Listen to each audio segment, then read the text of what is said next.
Okay, so I'm finally back with a new video after a mini 4 month hiatus. And today I'm going to be talking again about drawing arms. But before we get into it any further, I just wanted to give a formal thank you to my audience because just this past month I had finally sold out of every copy of my book, Dynamic Figure Drawing Volume 1. And so I'm infinitely grateful for everyone who bought a copy of that book, and I've been so glad to see all the pictures of everyone receiving it in the mail.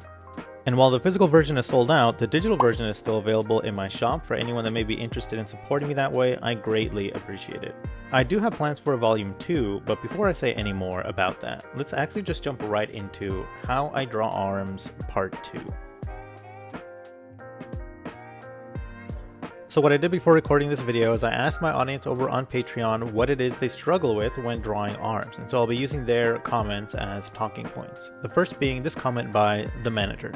And it says arm connection to the body, especially on the back and how the shoulder is supposed to sit when you move your arms around. So actually, the way the arm connects to the body as far as the muscles go has always kind of been a tricky thing for me in art. If we look at the connection of, say, the biceps brachii, which are just the two heads of what we know collectively as the biceps, we can see that, believe it or not, this muscle actually attaches to the scapula, which of course is located on our back. The short head of the biceps brachii attaches to this little bit of the scapula called the coracoid process, which in looking at a scapula that's isolated is this little part that's sticking out here.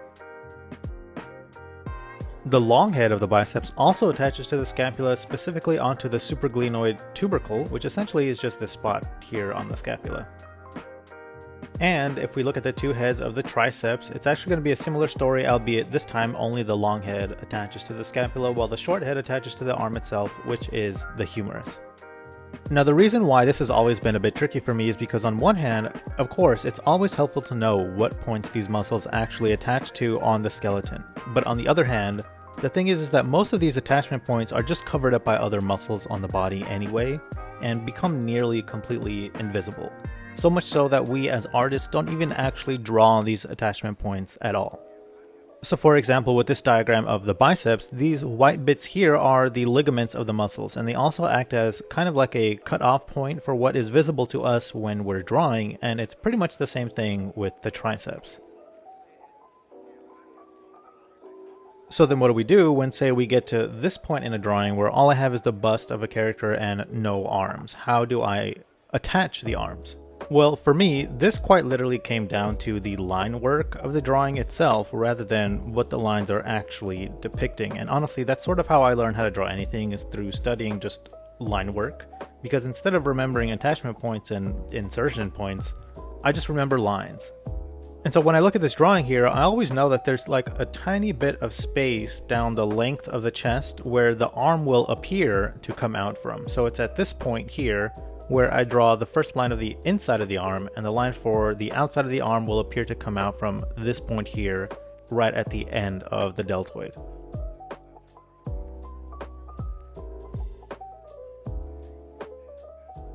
And when I look at this now, if I isolate just the line work of what the lines for the arm attach to, it would be these lines highlighted in red. And to me, this looks exactly like an upside down lowercase letter Y. And so literally, I just write a letter Y, turn it upside down, and the arm comes out of the opening at the bottom of that letter Y. So just to show this off again, here I have part of the chest and the shoulder, and I put down an upside down Y, and the arm attaches at the bottom here.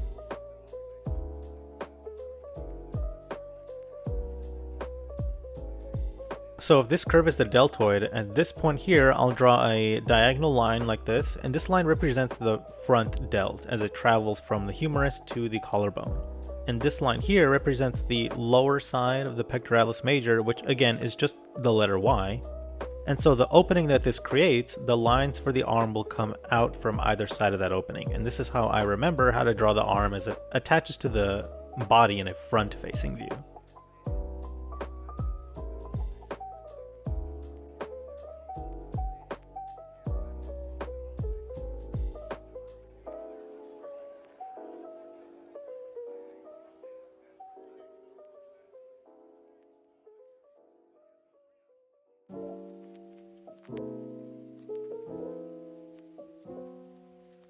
In a rear-facing view, you'd be surprised to know that it's actually the exact same thing. So here I have a bust of a character from a rear view, and at this point here, I'm going to draw a diagonal line which represents the rear delt down to the other side of the shoulder, and from here I'll draw another diagonal line that represents the teres major, which is this muscle right here. And again, as you can see, this is just a letter Y, except in this case, since we're looking at the back of the character, it's just flipped. But then the process is literally exactly the same.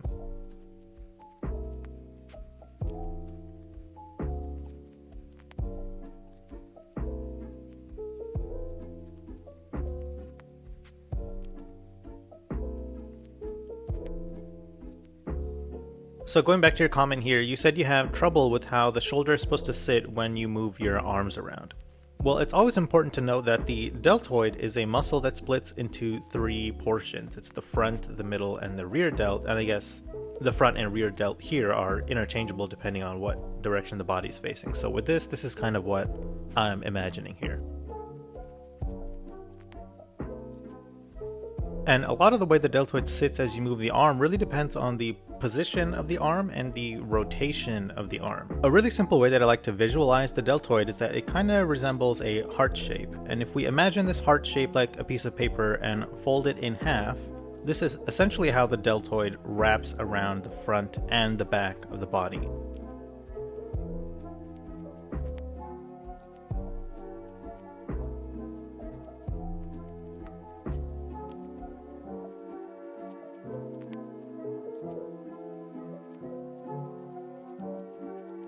And if we split this deltoid heart shape into 2 halves, we'll see that the arm will be coming out from both sides of the deltoid. So if I'm drawing an arm in a view where I can only see 1 half, what would I do then? I'd draw the 1 line for the arm on the red side, but what about the blue side? This is kind of a way that I like to picture this myself. With this arm here, I'm going to split it into 2 halves, so 1 side red and 1 side blue, essentially coinciding with the 2 halves of the delt. And this will be a profile view of the arm, so of course this is what I'm picturing.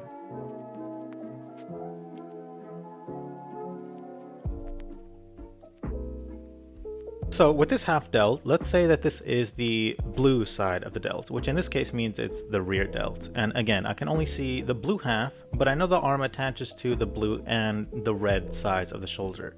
What this doesn't mean is that I'm going to draw the arm in such a way that I'm sort of forcing the look of the arm wrapping around to the other side.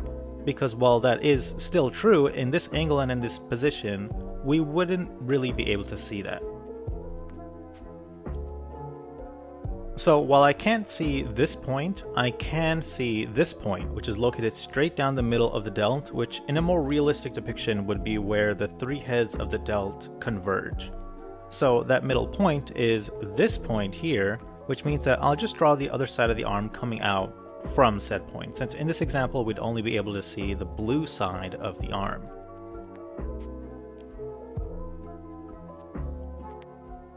And depending on the position, there may be the tiniest sliver of the red side that is still visible, but that only it depends largely on the positioning and the rotation of the arm.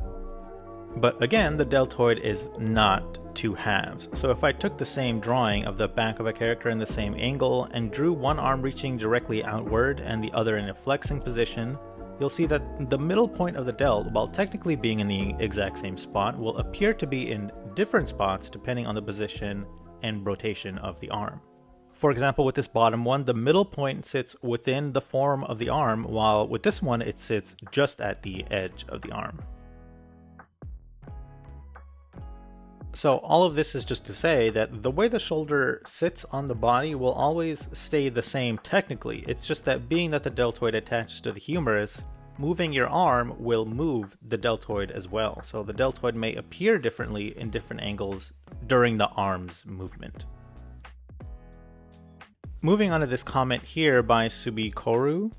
And the comment says, does the neck and shoulder area count as arms? I've always struggled with that, especially when the arms are raised or reaching forward or back, basically any position other than hanging straight at the sides.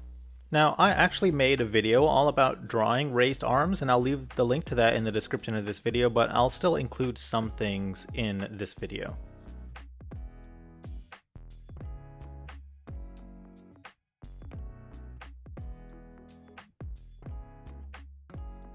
And really, the way that I draw arms that are raised is that when I get to this point in the drawing, when it's time to draw the arms, essentially, I'll draw sort of this acute angle kind of line and just place it right where the armpit would be, and draw the lines for the arms coming out from either side. And the process is pretty much the same on both sides. You can even see this sort of acute angle indicated in this real photo reference. And what the angle does for me really is it finds sort of the width of the lats, which in turn helps me find the width of the arms themselves without making it look wonky in a way as if I was just guessing everything.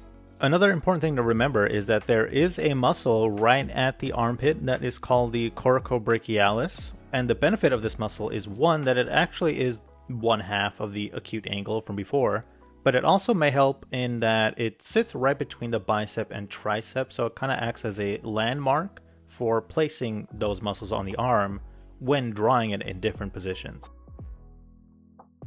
And since this muscle is directly in the armpit of the arm, it will really only be seen in certain positions. For example, in this position, the arm is rotated in such a way where the palm of the hand is facing us. And a general rule of thumb is that if you can see the palm of the hand, in most cases, so not all, but in most cases you'll also be able to see the coracobrachialis. If the arm was rotated in such a way where we see not the palm of the hand but the back of the hand, then we wouldn't be able to see the coracobrachialis. And notice how even the arrangement of the muscles of the arm are completely different, where now the bicep is on the bottom and the tricep is on top. So this is yet another reason why keeping in mind the rotation of the arm is so important when drawing it. This muscle can also be observed in this photo reference. Now, moving on to this comment by Dr. Diabeto, and it says, I still find myself struggling with foreshortening, especially with head-on shots where the camera is straight down the length of it. Now, I'm just going to assume that you guys know what the concept of foreshortening is already, and if you don't, here's the definition as stated by Google search. So I realized that with all this talk of deltoids and biceps and coracobrachialis, that foreshortening the arm and all its muscles, especially in different positions and rotations, can seem pretty difficult, and it is. And that's why instead of trying to explain all of that stuff, I'm going to break the arm down to the simplest form I possibly can, and this is a shorthand that I personally use to this day. So for the forearm, I like to draw the shape of an unblown balloon. So pretty much this shape is what I use for the forearm, and henceforth I will call this shape, I guess, occasionally balloon. So again, balloon represents the forearm or the lower arm. Now for the upper arm, quite literally I will just draw an oval like this, and that's actually it. And this oval represents the bicep/tricep combo, or just the upper arm. So this is all that we're doing here, and I'm not drawing anything any more complex than this.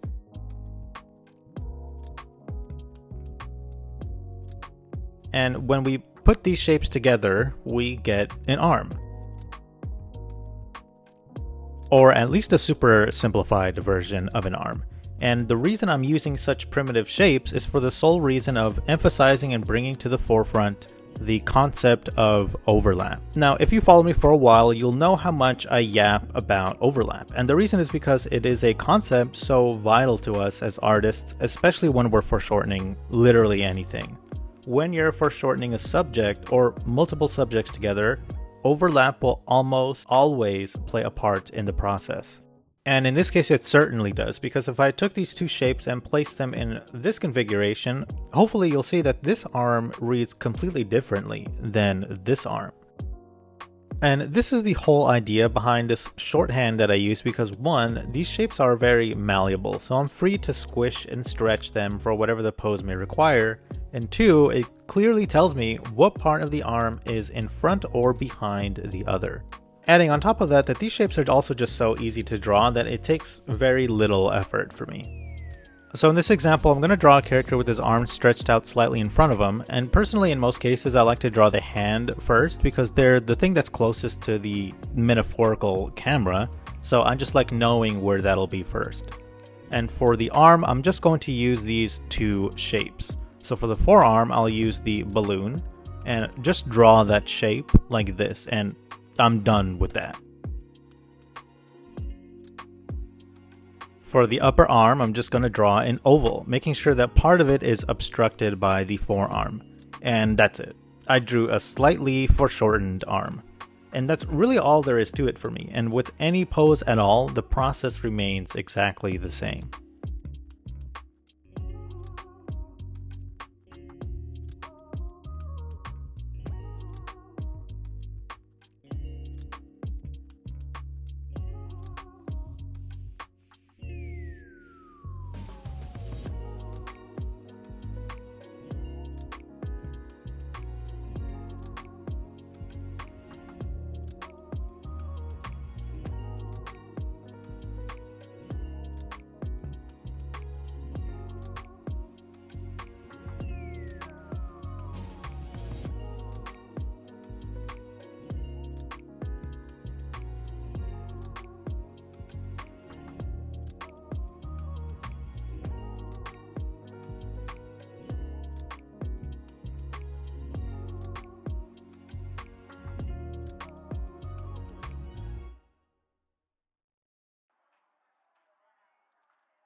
So with this example here, just to really emphasize why overlap is so important to the concept of foreshortening and why the effect of foreshortening is so fragile is because if I drew over this shape here with the rest of the forearm so that it lays over the upper arm, the sort of hierarchy of shapes in the foreshortening is interrupted and makes the drawing look wonky and weird.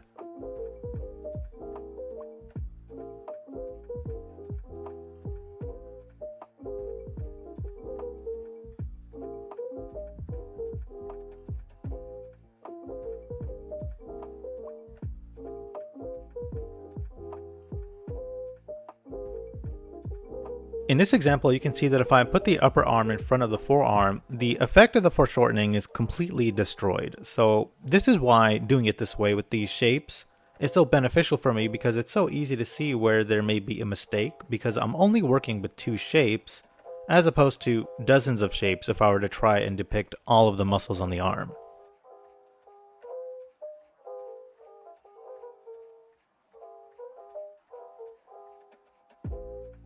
If I was to draw a pose where the hand is really big and in our face, the process still remains the same. The only difference is that I have to take into account the shifting of the size of the shapes as they get either closer or farther from us. So in this case, because the forearm is closer to us, I'm going to draw it bigger and just a tad more squished than if it was just completely horizontal. If the arm was coming out directly at us, it becomes slightly a different story. In this case, I'd have to imagine what the shape of the balloon looks like as it rotates in space. So if the arm is coming straight at us, I'm just going to choose this variation of the balloon in the same angle. So literally, I just draw a circle and erase the parts of it that are overlapped by the hand with the tiniest indication of the upper arm, and that's how I'd go about drawing that. Now, of course, if you're drawing a more realistic depiction of the arm, it's not going to look like a perfectly round circle. There are way more muscles to take into account, so there will be more subtleties, but the key word here is subtle, because really when you're dealing with an arm that's coming straight at the camera, so much of the arm is completely obscured due to the angle that you wouldn't even see much of it anyway. And the parts of it you do see are so foreshortened that any nuance in the rhythms of the arm are almost completely lost due to the degree in which it is being foreshortened. Which means that in most cases you'll be drawing just like a half circle on top of a half circle, like with this photo reference here, for example, by TrueRef on Twitter. With this arm, you can't even really see the forearm aside from this tiny bit, and with this arm, so much of it is obscured by the hand and the angle that it essentially just becomes a half circle on top of a half circle. So once I really understand how to configure these shapes, that's when I really get into more of the rhythms and the subtleties of the arm and add on top of those shapes. But for me, it was much easier to get a grasp of this before moving on to this. And with that, that's going to do it for this video part 2 of drawing arms. And I got more comments on my post on Patreon for other things you guys struggle with when drawing the arm. So I'm actually going to be making a part 3 to drawing arms, which will be the very next video I make, so please stay tuned for that. Of course, I'd like to thank all of my patrons over on Patreon for their continued support, and as always, I'd like to thank you for watching, and I'll talk to you again as soon as I can.